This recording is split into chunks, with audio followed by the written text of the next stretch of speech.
여러분, 혹시 그 가장 들여다보기 싫은 내면의 밑바닥 있잖아요. 그 끈적하고 어두운 감정들을 넷플릭스 드라마 속 낯선 캐릭터가 전 세계 시청자 앞에서 막 생중계하고 있다면 과연 어떤 기분일까요? 아우, 생각만 해도 진짜 발가벗겨진 기분일 것 같네요. 그쵸. 퇴근하고 소파에 파묻혀서 약간 골치 아픈 현실을 잊게 해줄 가벼운 탈출구를 찾고 계셨을 텐데 말이죠. 하지만 오늘 우리가 이 깊은 탐구 시간에 파헤칠 이야기는 어쩌면 듣고 계신 여러분의 가장 깊은 불안이나 수치심을 아주 선명하게 비추는 서늘할 가오리 될지도 모릅니다. 네, 오늘 우리가 다룰 자료가 바로 그 거울을 피하지 않고 정면으로 마주한 어느 개인의 아주 내밀하고 솔직한 기록입니다. 그 넷플릭스 시리즈 성난 사람들, 그러니까 비프 시즌2를 시청한 한 분의 성찰일지인데요. 단순히 별점을 매기거나 줄거리 요약하는 그런 뻔한 리뷰가 절대 아닙니다. 맞아요. 이 글 배경부터가 되게 예사롭더라고요. 글쓴이가 현재 15개월 된 아기를 키우고 있는 엄마거든요. 아, 육아에 한창 지쳐 있을 때네요. 그러니까요.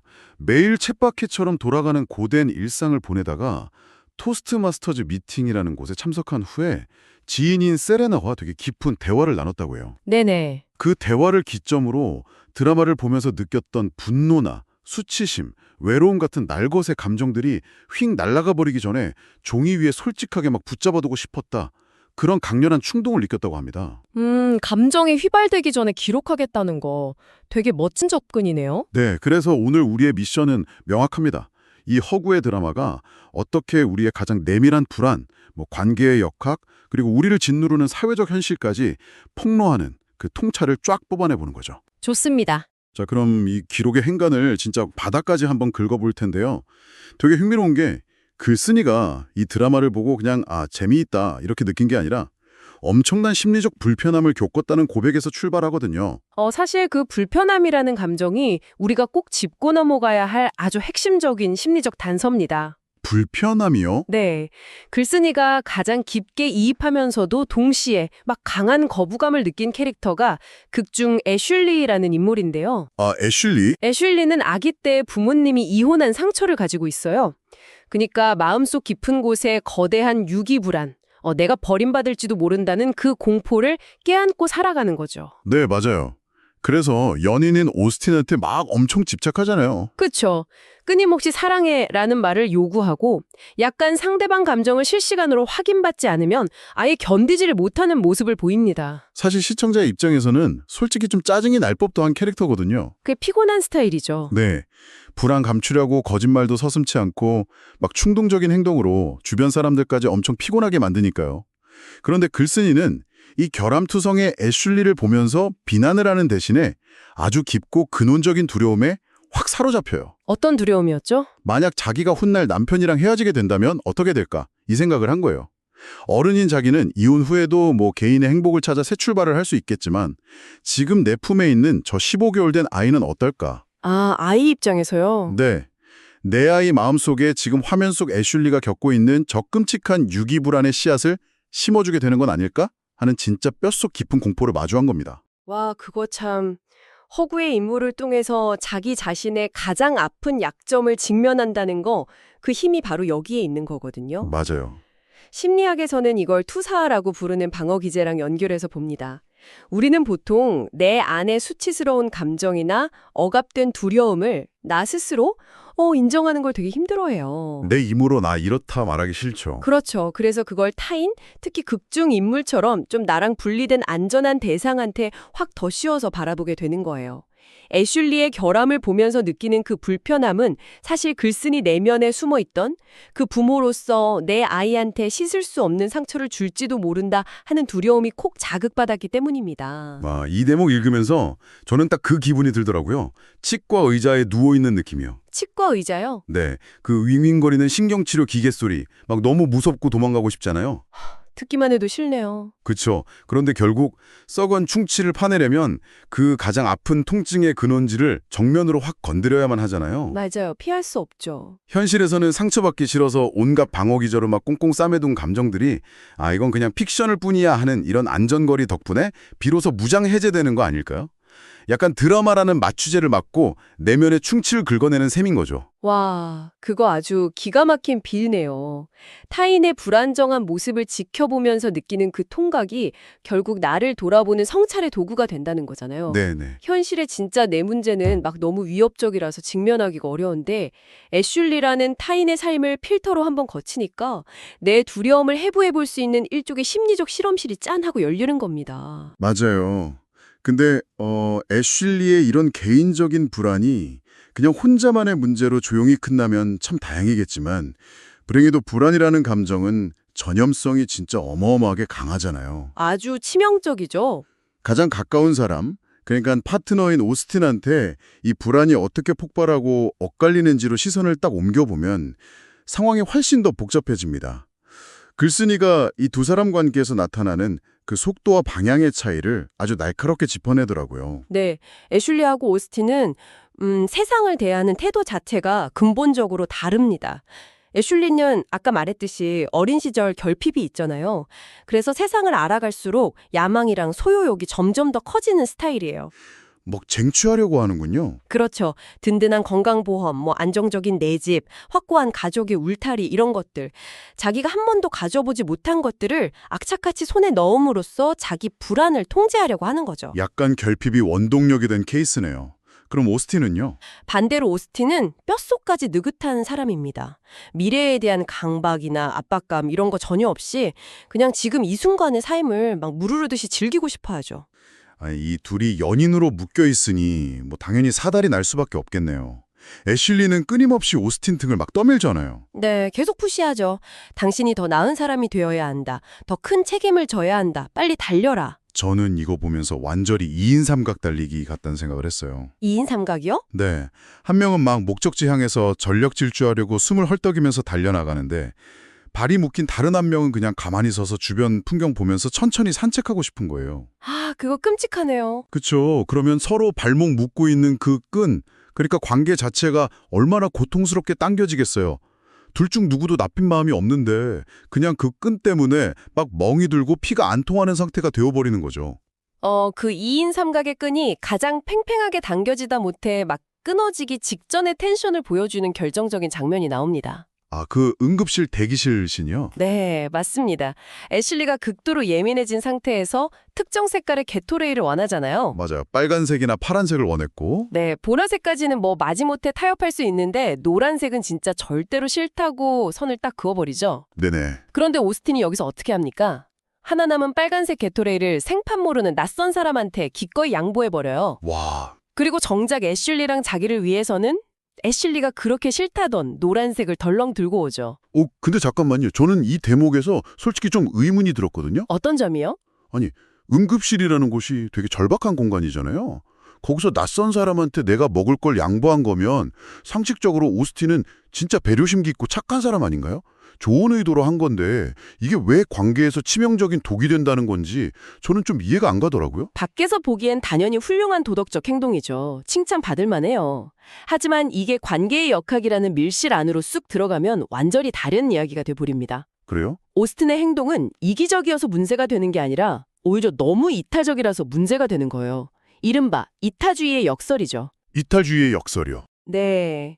애슐리 입장에서 한번 생각해 볼까요? 그녀는 지금 극도로 불안한 상태고 내 파트너가 나를 온전히 지지해주고 내가 1순위라는 걸 확인받는 게 너무 절실해요. 아, 지금 제일 예민한 상태니까요? 그렇죠. 그런데 내가 가장 믿어야 할 사람이 길거리에 있는 생판 낯선 자란 편의를 위해서 내 요구를 후순위로 쓱 밀어버린 겁니다. 아, 그러니까 애슐리가 폭발한 건 단순히 그 노란색 음료수 맛이 싫어서가 아니었군요. 절대 아니죠. 나는 이 사람한테 가장 중요한 1순위가 아니구나. 내 감정이 저 낯선 타인보다 뒷전으로 밀려났구나. 그 뼈저린 상실감 때문이라는 거네요? 정확합니다. 겉으로는 선의로 포장된 이타주의인데 이게 파트너한테는 너는 나한테 그렇게 중요하지 않아 라는 무언의 메시지로 변질된 거예요. 엄청난 소외감을 안겨주는 무기가 된 거죠. 밖에서는 진짜 천사편데 정작 내 짝꿍한테는 제일 깊은 상처를 주는 사람이네요. 맞아요. 글쓴이는 그 묘묘한 심리적 균열을 놓치지 않고 예리하게 짚어낸 겁니다. 선이랑 가치관의 차이가 만들어내는 비극이 진짜 참 씁쓸합니다. 그런데 이번엔 아예 그 선의조차 바닥이 나고 날것의 이기심이랑 불안정한 애착만 남아가지고 완전 파국으로 곤두박질 치는 광대도 등장하잖아요. 네, 조 씨와 린지의 이야기죠. 맞아요. 애슐리랑 오스틴이 서로 방향이 달라서 엇갈리고 상처를 줬다면 조 씨랑 린지는 진짜 완벽한 반면교사 그 자체더라고요. 이 두 사람 관계는 뭐랄까 에너지를 밑빠진 독에 막 들이붓는 것처럼 엄청나게 소모적입니다. 그 서울을 배경으로 한 에피소드에서 이들의 불안정함이 완전 극에 달았는데요. 네. 둘이 진짜 끊임없이 소리를 지르고 싸우고 막 서로 활치고 상처를 주면서도 입으로는 계속 널 사랑해라고 외쳐요. 완전 애증이 뒤섞인 혼돈 상태죠. 이걸 보고 있으면 과연 저게 사랑이 맞나? 하는 아주 근본적인 의문을 품게 됩니다. 결국에 조 씨가 감옥에 가면서 이 둘의 관계는 물리적으로 완벽하게 박살이 나잖아요. 린지는 훌쩍 떠나버리고 다시는 안 돌아오고요. 그렇죠. 끝났죠. 그런데 흥미로운 게 모든 게 다 무너져 내린 폐허 속에서도 끝까지 그 관계의 끈을 부여잡고 있는 건 조 씨라는 거예요. 네, 맞아요.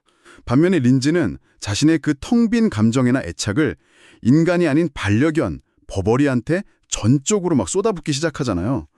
이 극명한 대비가 진짜 많은 생각을 하게 만들었습니다. 관계에서 두 사람이 서로에게 느끼는 애착의 크기 그리고 사랑의 무게라는 건 결코 저울처럼 딱 5대5로 정확하게 같을 수 없다는 잔인한 진실이죠. 진짜 잔인하네요. 조 씨가 감옥 안에서 끝까지 린지를 놓지 못하는 그 모습이 과연 순수하고 지고지순한 사랑일까요? 글쎄요.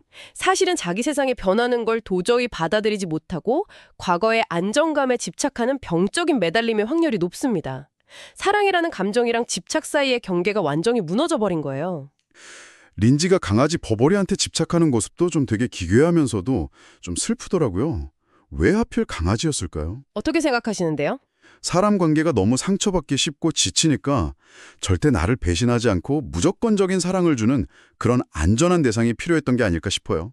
사랑이 식었다기보다는 자기가 가진 그 넘치는 감정적 허기를 쏟아낼 안전한 쓰레기통 혹은 위안의 대상이 그냥 반려견으로 확 이동해버린 거라는 생각이 들었어요.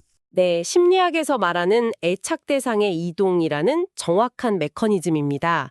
인간은 그 극도의 불안정함 속에서 어떻게든 살아남으려고 자신만의 동화줄을 찾으려는 생존 본능을 발휘하거든요. 아, 동화줄? 네, 린지한테 그 동화줄은 버버리였던 거고 조 씨한테는 이미 끝나버린 과거의 린지였던 셈이죠. 지금 듣고 계신 분들도 혹시 그런 생각 해보신 적 있나요? 내 주변에서 매일같이 진짜 전쟁 치르듯이 싸우면서도 절대 안 헤어지는 커플들 볼 때요. 아, 꽤 있죠. 그죠? 혹은 내 연애가 막 지독하게 삐걱거릴 때 대체 어느 정도 갈등까지가 이 관계를 유지하기 위한 정상적인 성장통인 거고 어느 시점부터가 이미 이 관계는 썩어 문드러졌다, 끝났다 하는 사망 선고일까? 이런 생각이요. 네. 글쓴이도 똑같은 질문을 던지고 있더라고요. 우리가 열정적인 사랑이라고 막 포장하고 있지만 사실은 그저 지독한 피로감이거나 끊어내지 못하는 습관은 아닐까 하고요. 감정적인 줄다리기에 내면의 에너지를 다 털어먹고 나면 결국 껍데기만 남은 관계는 아주 작은 충격에도 확 바스러질 수밖에 없죠. 네, 맞아요. 그런데 여기서 글쓴이의 시선이 한 단계 더 깊숙이 들어갑니다. 파트너들끼리의 은밀한 갈등을 넘어서 카메라 렌즈를 뒤로 확 빼가지고 더 넓은 풍경을 조망하거든요. 오, 스케일이 커지네요. 네, 바로 이 나약한 개인들을 위해서 꾹꾹 짓누르고 있는 거대한 외부의 힘. 그러니까 사회적 압력이나 보이지 않는 계급 시스템에 대한 통찰로 이어지는 겁니다. 맞아요. 저는 사실 이 부분이 개인적으로 제일 소름 돋는 지점이었어요. 글쓴이가 갑자기 자기 과거 기억을 훅 소환하거든요. 아, 요양원 에피소드요? 네. 호주 퀸즐랜드 샌드게이트에 있는 한 요양원에서 일했을 때 당시 총괄 매니저 이름이 공교롭게도 드라마 속 인물이랑 똑같은 조 씨였대요. 신기하네요. 네. 글쓴이는 요양원 시절에 그 매니저를 보면서 아니 저 사람은 왜 저렇게 사소한 규정 하나하나에 목숨을 걸고 남의 실수를 먹고 치코치 캐낼까? 원래 성격이 저렇게 깐깐하고 쪼잔하구나. 이렇게 생각했었대요. 흔히들 그렇게 생각하죠. 그렇죠. 그런데 이 드라마를 쫙 보고 나서요. 완전 뒤통수를 맞은 것처럼 깨달은 거죠. 심리학에서 말하는 기본적 귀인 오류의 아주 완벽한 예시를 글쓴이가 짚어낸 거예요. 기본적 귀인 오류요? 네. 우리는 타인의 행동을 관찰할 때 그 원인을 그 사람의 고유한 성격이나 기질 탓으로 확 돌려버리기가 되게 쉽습니다. 아, 쟤는 원래 저래. 이런 식으로요? 그렇죠. 하지만 그 요양원 매니저가 그렇게 깐깐하게 굴 수밖에 없었던 진짜 이유가 뭘까요? 요양원이라는 그 거대한 시스템 안에서 발생하는 책임 소재, 윗선에서 계속 내려오는 감사와 압박, 단 한 번의 의료사고로도 당장 파면당할 수 있다는 그 엄청난 공포감. 와, 피말리겠네요. 그러니까요. 그 시스템의 거대한 압력이 멀쩡한 사람을 그냥 숨막히는 통제광으로 만들어버린 구조적 메커니즘을 글쓴이가 이제야 비로소 이해하게 된 거죠. 듣고 보니까 드라마 속 병으로 응급실 장면도 이 거대한 시스템의 비인간성을 진짜 기가 막히게 꼬집더라고요. 조 씨가 필리핀 간호사를 막 애타게 찾잖아요. 네네. 필리핀 간호사들이 약간 아시아 특유의 문화 덕분에 훨씬 더 따뜻하고 친절할 거라는 일종의 긍정적인 고정관념을 가지고 있었던 거예요. 뭔가 융통성을 좀 발휘해 줄 거라 기대한 거군요. 네, 근데 결과는 완전한 블랙 코미디였죠. 개인이 아무리 긍정점을 가지고 다가가든 아무리 눈물 콧물 흘리면서 절박하게 매달리든 간에 병원이라는 톱니바퀴는 철저하게 딱 정해진 매뉴얼대로만 굴러갑니다. 진짜 피도 눈물도 없더라고요. 시스템 앞에서는 개인의 절박함 따위는 철저하게 무시된다는 그 뼈아픈 진실을 보여주는 씬이었죠. 와, 개인의 성격보다 시스템의 논리가 위에 서는 순간 인간관계 역시 아주 기형적으로 변질되더라고요.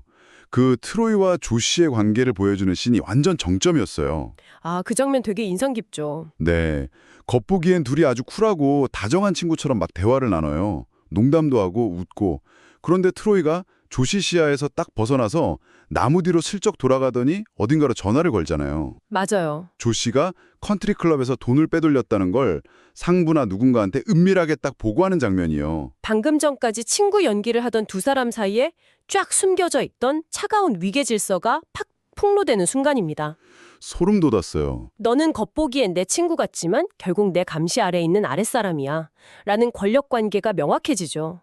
이 드라마는 대학 졸업장이 없다는 거, 든든한 직장 의료보험이 없다는 거, 이런 사회적 결핍이 한 인간을 얼마나 취약하게 만들고 또 권력 앞에서 어쩔 수 없이 복종하는 연기를 하게 만드는지 정말 적나라하게 해보합니다. 저는 사실 이 대목에서 머릿속이 좀 많이 복잡해졌어요. 그 거대한 스트레스나 막중한 책임감, 그리고 계급이라는 시스템이 사람을 짓누르고 본성을 왜곡시킨다는 데는 전적으로 동의하거든요. 네. 그런데 과연 우리는 겉으로 드러나는 모습이나 아니면 완전 극단적으로 코너에 몰렸을 때 나오는 행동만으로 그 사람의 진짜 성격을 재단할 수 있는 걸까요? 극한의 상황에서 툭 튀어나오는 밑바닥이 그 사람의 찐 본성일까요? 아니면 환경이라는 괴물이 억지로 빚어낸 또 다른 가짜 얼굴일까요? 와, 아주 묵직한 철학적 질문을 던지시네요.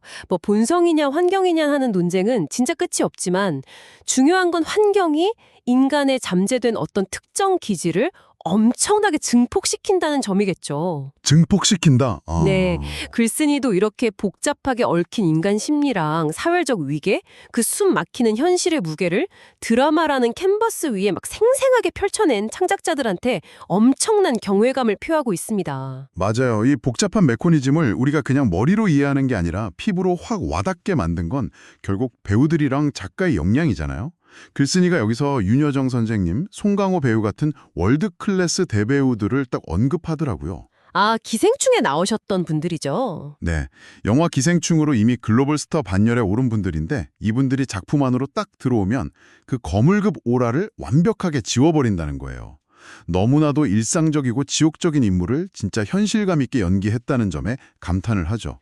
그들이 진짜 훌륭한 이유는 단순히 연기 기술이 막 뛰어나서가 아닙니다.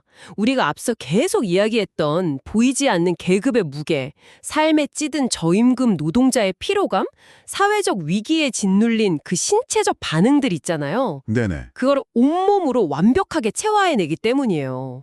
눈빛 하나, 굽은 어깨 하나로 투명한 시스템의 폭력을 시청자 눈앞에 그대로 가시화시켜 버리는 겁니다. 그리고 이 모든 세계관을 조립해낸 이성진 작가의 통찰력도 진짜 놀라워요.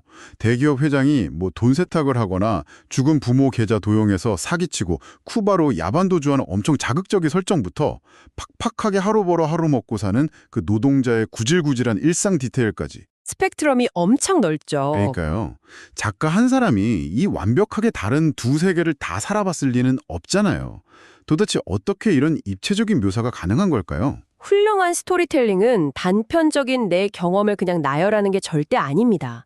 자신과 전혀 다른 배경을 가진 타인의 삶에 대한 진짜 집요할 정도의 관찰력, 그리고 그들의 고통을 상상해내는 공감 능력, 결정적으로 사회 변두리 목소리에 귀 기울이는 깊은 경청의 태도에서 탄생하는 거거든요. 아, 관찰과 경청. 네. 그리고 이런 창작자들의 끈질긴 관찰과 경청의 결과물이 결국 글쓴이한테 아주 특별한 경험을 선사하게 된 거죠. 맞아요. 글쓴이가 이 긴 일지를 마무리하면서 고백한 내용을 딱 보면요. 15개월 아기 키우면서 매일 똑같이 반복되는 그 좁은 육아의 세계에 갇혀있던 그녀한테 이 리뷰를 쓰는 행위 자체가 엄청난 해방구였고 억눌린 자아를 확 발산하는 카타르시스의 과정이었습니다. 아, 그러니까 결국 이 글은 단순한 리뷰가 아니었던 거군요.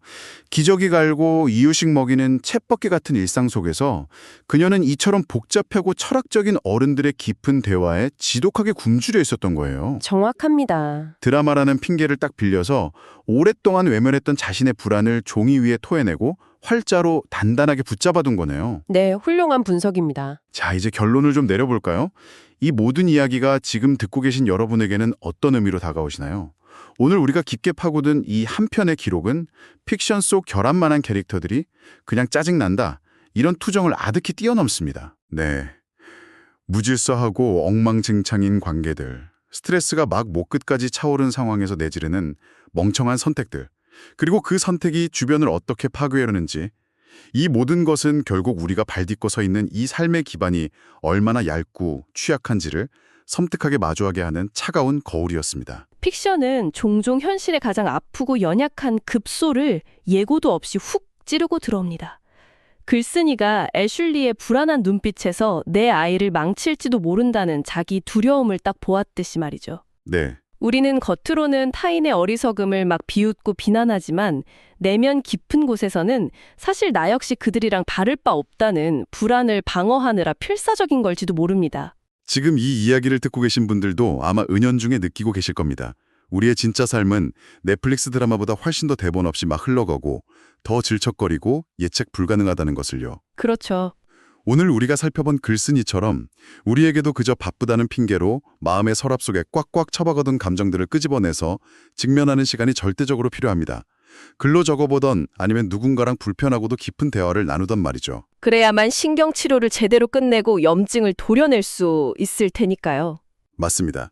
자, 방송을 마치기 전에 여러분께 작은 상상 하나를 제안하려고 합니다. 오, 그딴 상상이죠? 오늘 밤 모든 소음이 잦아든 고요한 방에 앉아서 빈 노트에 펜을 딱 든다고 한번 상상해 보세요. 내 파트너한테, 직장 동료에게 혹은 세상 전체에 짜증을 내면서 투사하고 있지만 사실은 스스로 차마 인정하지 못해서 꾹꾹 억누르고 있던 여러분만의 가장 깊고 어두운 두려움은 과연 무엇인가요? 만약 여러분이 그 진실의 거울을 피하지 않고 정면으로 딱 응시한다면 그 하얀 종이 위에 가장 먼저 적히게 될 첫 문장은 과연 무엇일까요? 오늘 밤 그 문장을 한번 가만히 마주해 보시길 바랍니다. 지금까지 여러분을 위한 깊은 탐구 시간이었습니다.